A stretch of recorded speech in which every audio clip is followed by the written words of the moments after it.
그리스도의 희생으로 나타난 결과, 그리스도의 희생으로 나타난 결과라는 제목으로 말씀 전하겠습니다. 오늘 본문 말씀 26절과 28절 말씀해 보시면 반복되는 단어가 있는데 단번에라는 단어입니다. 이는 그리스도의 죽으심이 모든 것을 변화시키는 단회적인 사건이다라는 것을 의미하고 있습니다. 하나님의 아들이신 예수님께서 왜 단번에 자신을 제물로 드릴 수밖에 없었는가? 26절 말씀해 보시면 죄를 없이 하기 위해서라고 말씀하고 28절 말씀에서는 많은 사람의 죄를 담당하기 위해서라고 말씀하고 있습니다. 이를 자세히 설명한 말씀이 히브리서 2장 15절 말씀인데, 자녀들은 혈과 육에 속하였음에 그도 또한 같은 모양으로 혈과 육을 함께 지니심은 죽음을 통하여 죽음의 세력을 잡은 자 곧 마귀를 멸하시며 또 죽기를 무서워함으로 한평생 매여 종노릇하는 모든 자들을 놓아주기 위함이다 라고 말씀하고 있습니다.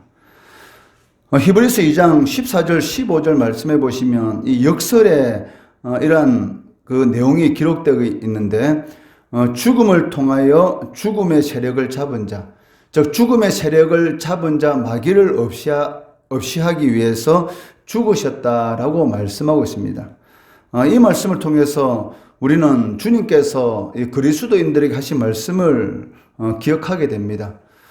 주를 위해서 죽는 자는 살게 되는 것이고 살려고 하는 자는 죽을 것이다 라고 말씀하신 것처럼, 우리가 하나님의 영광을 위해서 우리의 자아를 죽이면 그 안에 살아나는 그러한 이런 역사가 나타난다라는 그러한 그 의미로서 주님께서 제자들에게 말씀하셨는데, 이 히브리서 기자도 이러한 역설의 이러한 능력에 대해서 말씀하고 있다는 것입니다. 즉 죽음을 통해서 죽음의 세력을 잡은 자 마귀를 멸하셨다라고 말씀하고 있습니다. 이러한 역설의 사건이 바로 하나님의 능력이지 않겠습니까? 불가능을 가능케 하시고 없는 것을 있는 것으로 부르시고 또 죽은 자를 살리시는 그러한 하나님의 능력이 바로 역설의 이런 능력이다라고 말을 할 수가 있을 것입니다. 이러한 역설의 능력은 당연히 그 하나님의 말씀에 순종하는 삶, 그리고 하나님과 동행하는 그러한 삶을 살아가는 자들에게 나타나는 그 능력이다라고 말을 할 수가 있을 것입니다. 하나님의 아들이신 예수께서 이 세상에 육신을 입고 오셔서 십자가에 죽으신 이유는 그 마귀를 멸하고 이 사망의 권세에, 즉 죽음의 권세 아래에서 두려워하고 종노릇하는 그러한 자들을 자유하게 하기 위함이다. 즉 놓아주기 위함이다라고 말씀하고 계십니다. 그리스도의 피는 그 하나님의 공의를 만족시키기에 충분하기 때문에 반복될 필요가 없습니다. 이를 히브리서 기자는 단번에라는 이 단어를 통해서 강조하고 있습니다. 구약의 대제사장들이 성막에 드리는 제사와 대조하고 있다는 것입니다. 25절 말씀해 보시면 대제사장이 해마다 다른 것의 피로서 성소에 들어가는 것 같이 자주 자기를 드리려고 아니하실지니라고 말씀하고 있습니다. 이러한 사실을 통해서 우리는 구약의 짐승의 피 제사가 죄를 얻게 하는데 불충분하였다라는 것을 알 수가 있습니다. 만약 구약의 짐승의 피 제사를 통해서 죄를 없이 하는데 충분하였다면 매년 똑같은 이 짐승의 피를 반복해서 드릴 필요가 없었다는 것입니다. 그렇다면 그리스도께서 단번에 자신을 희생제물로 드리심으로 인해 나타난 그러한 결과가 무엇이겠습니까?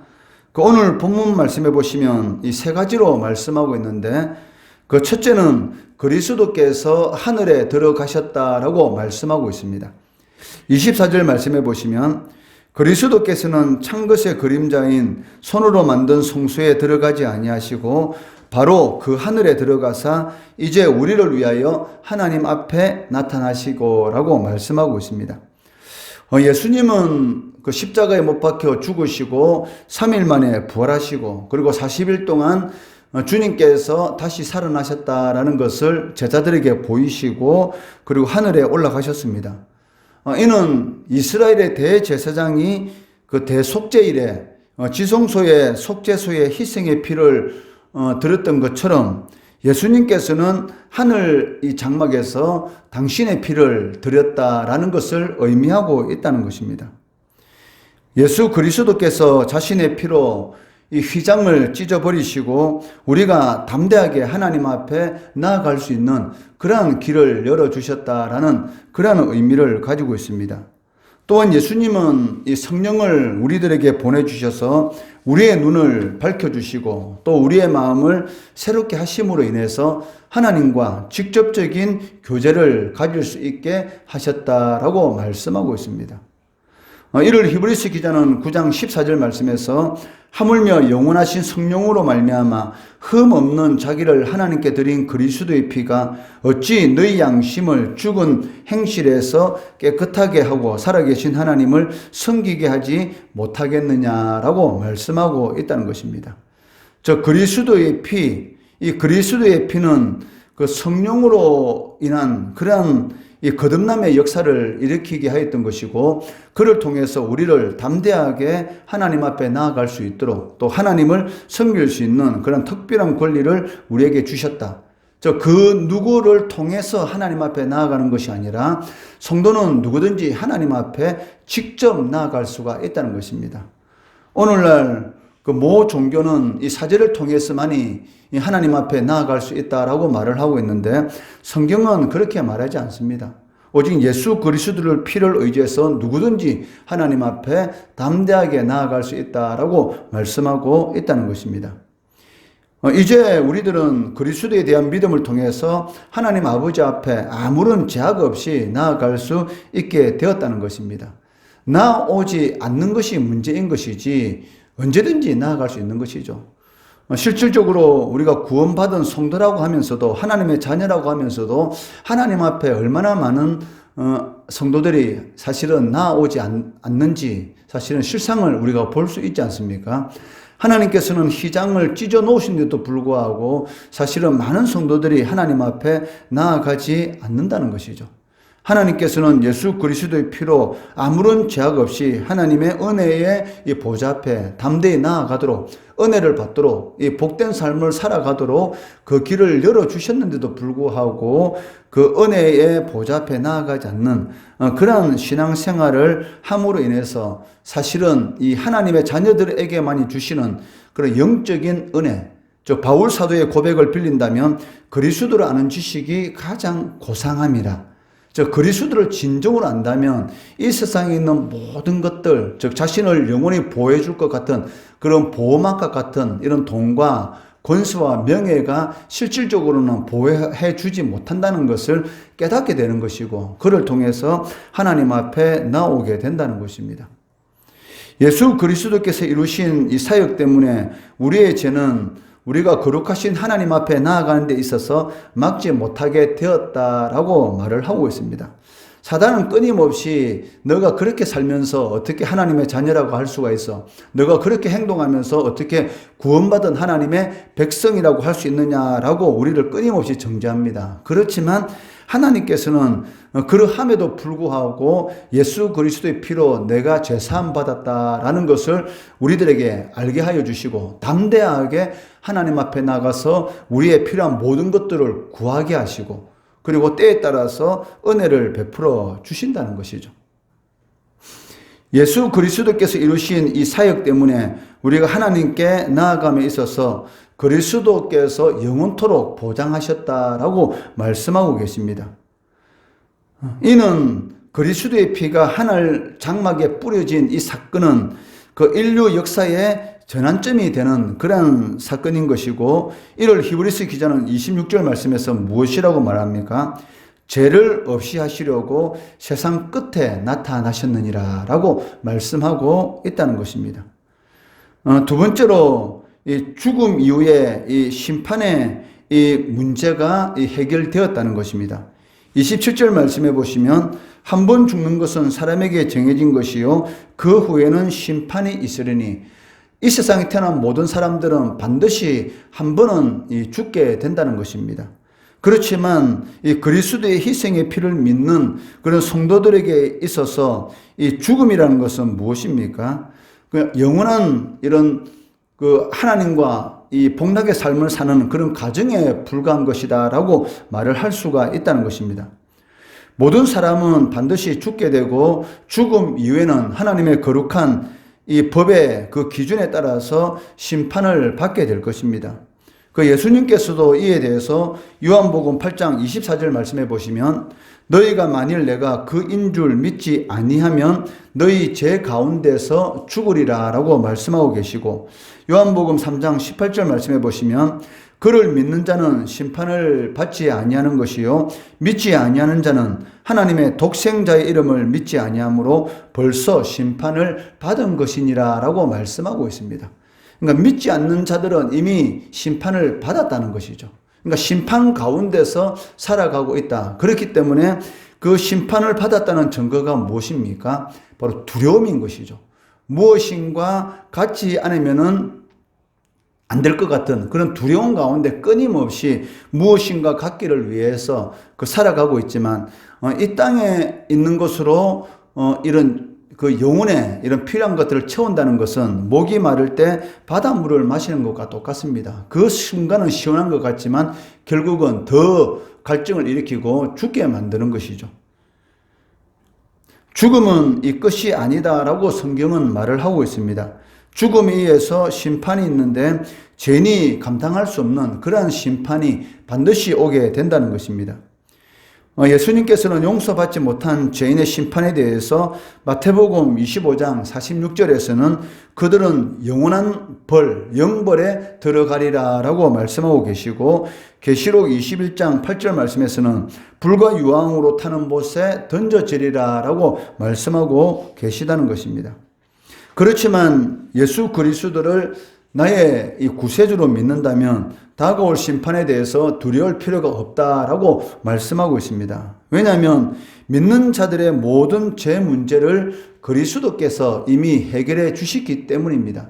하나님께서 우리를 보고 우리를 구원해 주신 것이 아니고 예수 그리스도의 십자가의 그 피를 보고 그것을 믿는 자, 그것을 보고 우리를 구원해 주신 것이기 때문에 담대하게 하나님 앞에 우리가 설 수가 있다는 것입니다. 그렇기 때문에 성도에게 있어서 이 심판이라는 것은 영원한 생명에 들어가는 그런 열린 문에 불과한 것이고 하나님의 사랑하는 자녀로서 영광에 들어가는 입구에 불과한 것이다 라고 말을 할 수가 있습니다. 그렇기 때문에 성도는 이 죽음의 문제가 이미 다 해결되었기 때문에 그 죽음에 대해서 두려워할 필요가 없다라고 성경은 말씀하고 있다는 것이죠. 세 번째는 이 그리스도의 희생의 피를 통해서 재림에 대한 그런 소망을 가지게 되었다는 것입니다. 28절 말씀해 보시면 이와 같이 그리스도도 많은 사람의 죄를 담당하시려고 단번에 들이신 바 되셨고 구원에 이르게 하기 위하여 죄와 상관없이 자기를 바라는 자들에게 두 번째 나타나시리라. 자기를 바라는 자들이 누굽니까? 바로 예수 믿는 자들이죠. 그러니까 예수 믿는 자들에게 있어서 특징은 무엇이냐면 그리스도의 이 재림에 대해서 반드시 바라게 된다는 것입니다. 이 말씀은 믿는 자들에게 큰 소망을 주는 것입니다. 존 오웬 목사님은 이 말씀에 대해서 그리스도의 재림에 대한 믿음은 신자의 영혼을 지탱해주며 모든 역경과 시험, 고난 가운데 만족할 만한 위로를 주기에 충분하다. 모든 참 신자는 그리스도의 재림을 기다리고 사모하며 산다. 이것이 신실한 신자의 가장 두드러진 특징이다. 그리스도께서 두 번째 나타나실 때에는 그리스도와 우리 양편 모두에게서 죄에 대한 용무가 끝날 것이다 라고 이 존의 목사님은 말을 하고 있습니다. 이처럼 그리스도인들에게 있어서 즉 참신자들에게 있어서 가장 두드러진 특징이 있는데 그게 무엇이냐면 그리스도의 재림을 기다리고 사모한다는 것입니다. 즉 마라나타, 초대교회 시대에 이 예수 믿는 것 때문에 이 사자밥이 되고 십자가에 매달려서 불에 타 죽고 그리고 이 직장에서 잘리게 되고 사업에서 경제적으로 불이익이 당하는 그런 상황 가운데서도 이겨나갈 수 있었던 모든 역경과 시험과 고난 가운데서도 위로를 받으며 그 신앙을 지킬 수 있었던 그 힘이 무엇입니까? 바로 이 재림에 대한 이런 소망이 있었기 때문에 그게 가능하였던 것입니다. 그렇기 때문에 신실한 성도, 신자의 가장 두드러진 특징이라면 주님을 바란다는 것입니다. 이 세상에서만 바라는 것이 아니라 주님이 오시기를 간절히 소망하는 그런 삶을 살아가는 것이 신실한 신자들의 가장 두드러진 특징이다. 즉 땅에 소망을 두고 살아간다면 어떻게 보면 성도다라고 말을 할 수가 없다는 것이죠. 왜냐하면 땅에 소망을 둔다면 그 불신자와 똑같지 않습니까? 그 성도가 불신자와 다른 그 이유가 무엇입니까? 바로 하늘에 소망을 두고 하늘에 시민권이 있다라는 것을 믿고 살아가기 때문에 그 신자다라고 이렇게 일컬 수가 있다는 것입니다. 그리스도께서 단번에 자신을 희생 제물로 드리심으로 나타난 결과 이 세 가지를 살펴보았습니다. 첫째는 하늘에 올라가심으로 영원한 구원의 보증이 되셨다. 어떤 상황 가운데 있을지라도 하나님 앞에 직접 담대하게 나아가서 우리의 모든 필요를 구할 수 있는 그런 은혜가 우리에게 주어졌다.